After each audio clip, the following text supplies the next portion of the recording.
Bom dia, boa tarde, boa noite, ouvintes do Translatio Cast. Eu me chamo Luan Moraes e hoje estou aqui para apresentar a vocês mais uma novidade do nosso podcast, o Translatio Drops. Esses drops consistirão em episódios sobre um tema específico em uma versão mais reduzida, porém contendo várias e várias informações de modo bem dinâmico para vocês. Como uma forma de celebrar o nosso primeiro episódio e também o Dia Internacional das Mulheres, fiquem agora com o nosso primeiro drops sobre uma das figuras mais emblemáticas e conhecidas do período medieval, a Rainha Leonor da Aquitânia. Espero que vocês gostem. Não se esqueçam de divulgar, compartilhar e marcar a gente quando ouvir o episódio e até uma próxima. Boa escuta, pessoal.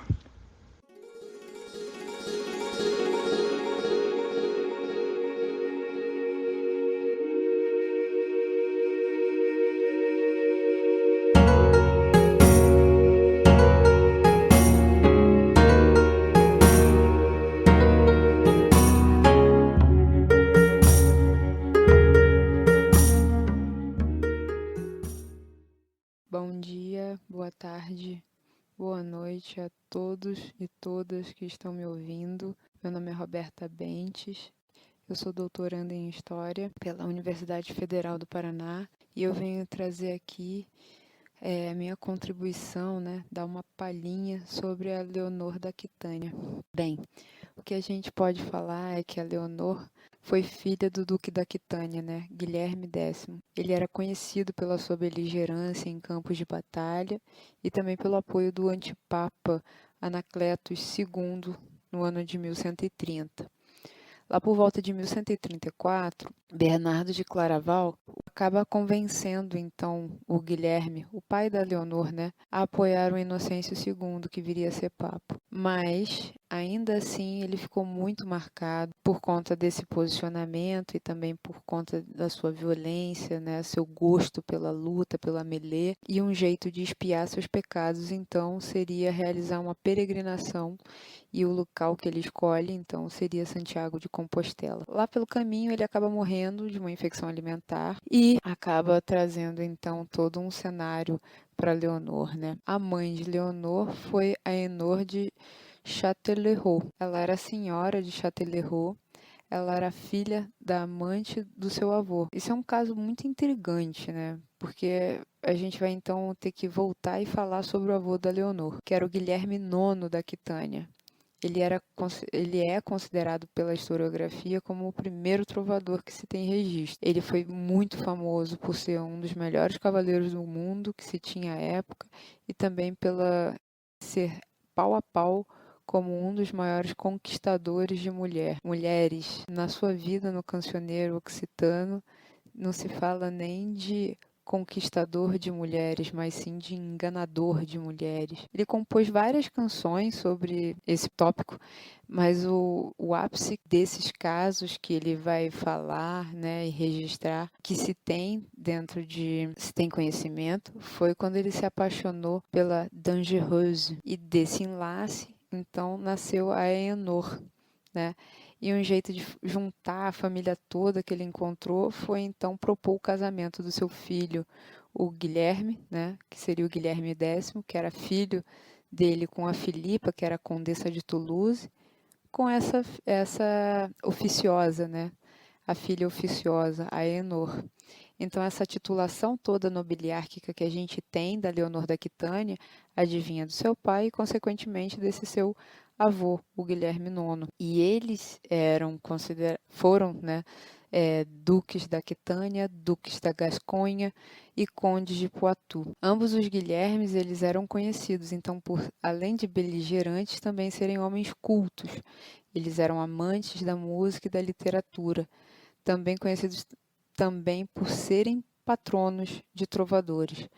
E essa receita de sucesso acaba então sendo passada para Leonor, que tem uma rica instrução, tanto no meio da música, das línguas, das artes, quanto também uma noção muito boa de administração e de jurisdição, direito, coisa que ela vai conseguir aplicar de certa forma, muito bem ao longo da sua vida. A Leonor, ela teve um irmão mais velho, só que ele acaba falecendo com 10 anos. É esse fato que faz com que ela se torne a herdeira direta do ducado do pai. Além disso, ela teve uma irmã mais nova, que se chamava Petronilda, e ela se casa com o Raul de Vermandois. Então, com a morte do pai da Leonor, ela se torna então o maior título nobiliárquico ambulante que o Ocidente medieval poderia presenciar na época. E, de acordo com o testamento do seu pai, o rei francês, o Luís o Gordo, seria então seu guardião. Com essa carta na mão, então, o Luís vai juntar a Leonor com seu filho sobrevivente, que é o Luís. Esse Luís, ele estava destinado à vida monacal, né? Ele era para ser da igreja, um ponto que é muito importante para a gente entender um pouquinho desse processo que vai ser o primeiro casamento dela. Então, assim, em 1137, ela acaba casando com Luís em Bordeaux, né? O local que ela estava retida como um jeito de segurança. E só depois do seu casamento é que as chances de raptos e casamentos forçosos caem por tabela e a Leonor, então, ela é levada para a região da Île-de-France. E após a coroação que ela tem como duquesa e Luís como duque da Aquitânia, o seu sogro acaba morrendo 2 semanas depois de disenteria. E aí, então, a Leonor acaba sendo lançada à condição de rainha da França. E a sua vida na corte no norte começa, mas não começa de um jeito muito fácil. Até porque muito se diz, a boca pequena, que a sogra da Leonor não gostava nem um pouco do jeito que ela falava, muito menos do jeito que ela se vestia, sendo considerada então uma má influência. Como a gente falou rapidamente, então o seu primeiro casamento foi marcado por momentos muito complicados, né? E em parte isso se dá pelo comportamento que é muito intenso do Luís, que muitos dizem, a boca pequena também, que era louco de amores pela jovem Leonor. Então ele tentava fazer, de acordo com eles, com que ela sempre fosse atendida. E isso foi bem tratado e iniciado também quando ele começa a ter um desacordo sobre a posição do bispo de Bourges. O Luís acaba então se desentendendo com o Papa e não aceitando a eleição para quem iria assumir então o cargo de bispo dessa cidade. E, em parte, o Papa acaba botando a culpa na Leonor, dizendo que o Luís era uma criança que deveria ter seus modos ensinados. Morrendo de raiva, então, o Luís acaba jurando pelas relíquias que, então, o Pierre de la Châtre, que foi o escolhido, nunca que poderia entrar na cidade, o que faz com que esse carinha, então, venha se refugiar nas terras do Teobaldo II, que é o conde de Champagne. E isso vai fazer com que todo um contexto beligerante que já acontecia entre o rei francês e o conde de Champagne atingisse um novo momento, um novo mar, quando o rei então autoriza o Raul I, conde de Vermandois, repudiar a esposa, que era Leonor de Blois, que era irmã do conde de Champagne. E assim, quando o Raul repudiasse, ele pudesse casar então com a Petronilda, que era a irmã da Leonor. Então, essa guerra avança e só vai vir acabar em 1144, quando há então a ocupação real sobre o condado. O Luís acaba liderando um cerco e queima a cidade de Vitry, né? E centenas de pessoas acabam morrendo queimadas dentro de uma igreja. Muita água ainda vem rolar e muitas negociações são lideradas, principalmente pelo Bernardo de Claraval, para tentar acabar então com a união da Petronilda e ter uma conciliação sobre o condado de Champagne e uma promessa de que, pelas palavras de Bernardo, de que se a Leonor ajudasse nesse meio de campo e fizesse com que Luís aceitasse o bispo de Bourges, Leonor poderia então ter um herdeiro, né, como se fosse um acalento do Senhor. A paz é intermediada e no ano seguinte, então, a Leonor tem a Maria, que é a primeira filha dela. E no mesmo ano, em 1145, como uma outra maneira de expiar seus pecados, então, Luís acaba tomando a cruz, assim como a Leonor, e eles partem em direção à Terra Santa. Essa cruzada acaba sendo muito marcada por algumas lendas, né? Primeiro que Leonor teria recrutado damas de companhia e nobres vassalos, enquanto as mulheres que estariam acompanhando Leonor estariam todas vestidas de amazonas, inclusive a Leonor. Uma outra lenda que também assola seria o encontro dela com seu tio o Raimundo, que era príncipe de Antioquia, com todos os debates políticos e inclusive também militares. Todo esse interesse de Leonor nessas conversas acirradas e tal seria, na real, um dos sinais de que Leonor teria cometido um incesto. A gente sabe que muito desses interesses que a Leonor tinha e também conhecimentos que se tinha sobre política e negociações podiam incomodar muitas pessoas à época. Então, muitos defendem que isso teria sido uma fofoca que teria se espalhado rapidamente, a fake news medieval, constrangendo muito mais ainda a atuação do rei francês na região, que teria feito com que Leonor então se sentisse cada vez mais deslocada nesse casamento.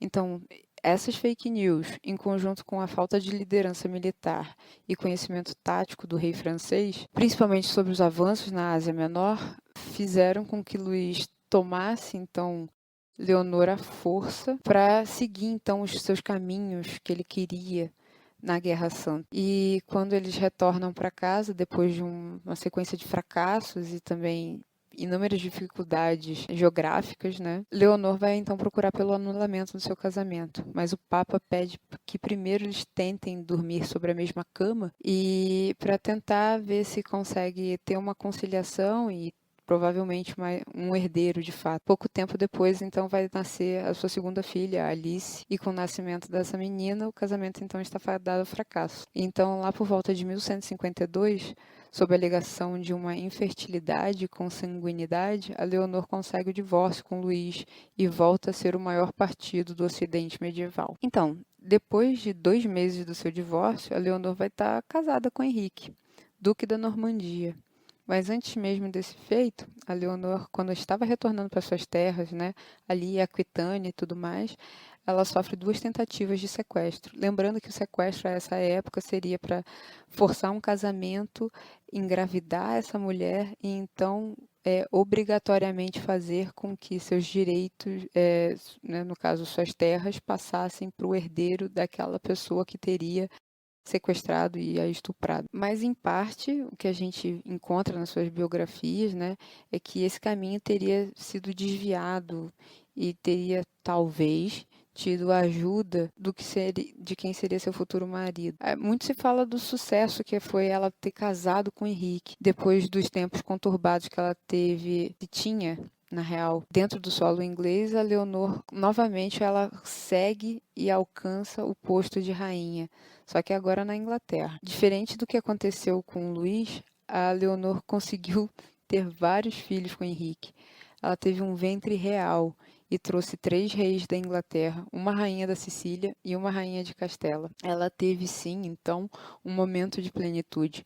Ela pôde ser homenageada em produções de prosas, romances e também de poesias. Serviu de muita inspiração.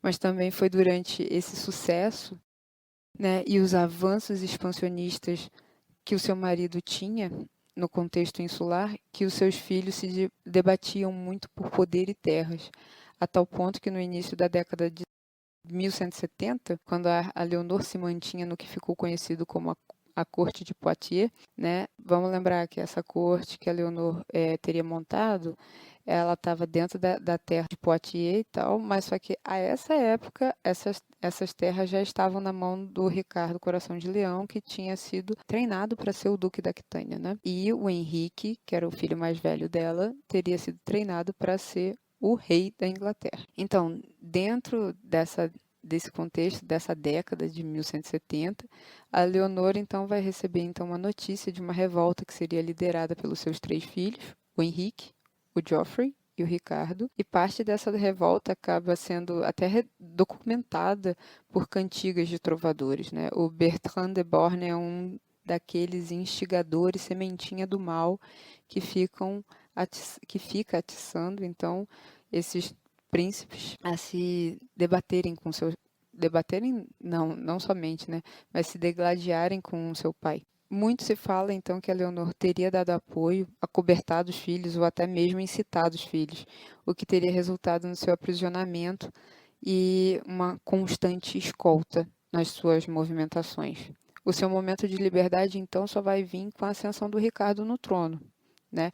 Então, quando o Ricardo sobe ao trono depois da morte do seu irmão Henrique e da morte do seu pai, a Leonor consegue seu momento de liberdade. A Leonor ficou até na condição de regente quando o Ricardo se atirava nas guerras e também foi responsável por liderar o recolhimento de impostos para o resgate do Ricardo, quando ele foi preso pelo imperador. A Leonor também foi uma mulher que soube patrocinar e apoiar obras da igreja e se tornou uma influencer muito mesmo antes do TikTok. A maior prova está no seu esquife em Fontevraud, onde repousa lendo um livrinho, moda que viria a ser seguida no futuro por grandes mulheres medievais. Então eu venho aqui encerrar esse bate-bola, jogo rápido da Leonor, e indicar que a gente tem o professor Jean Fleury, que já falou sobre ela numa biografia, o professor Martin Aurèle também, a Sarah Cockerill e a Ellen Castor. Elas falam também sobre ela.